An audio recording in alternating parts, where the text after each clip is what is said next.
depending on what depending on what your venture is, depending on what the product is, you can, I would try to, I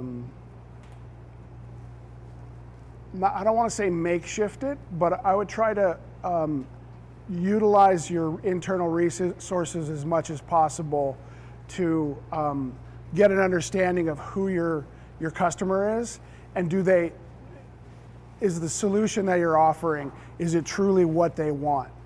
And you can at times, every venture is different, and so I don't know your exact venture, but you can, put something together where it's kind of like the Wizard of Oz. You've got this front, and you're gathering information, and how you piece together the solution might literally be manually piecing it together.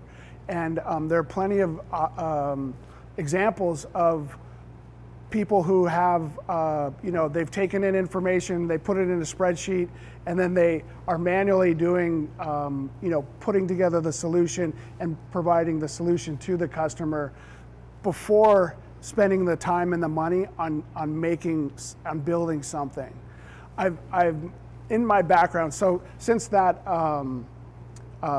first venture, I've gone on and worked in a number of different areas. Like Brent said, the breadth of things I've done and the areas I've worked in is pretty large. I can probably talk on a lot of areas. And one was I spent about 10 years in working in marketing agencies and dev shops, development shops. So I've seen a lot of people who have come with a great idea, and they get something built out, and they don't have a customer base to support it.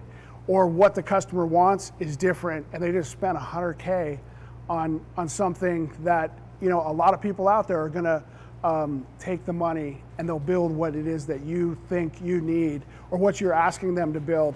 But in reality, you get it out there, and the customer's like, I don't want this, or I needed to do something different.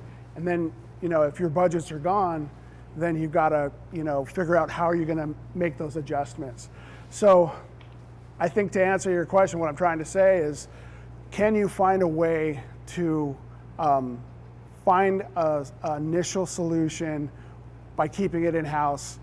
If you have to hire someone, if you don't have any technology, can you do that with a consultant that is low cost? Keep the cost as low as possible until you really know, like, this is the customer base, and this is who, this is what they want. So.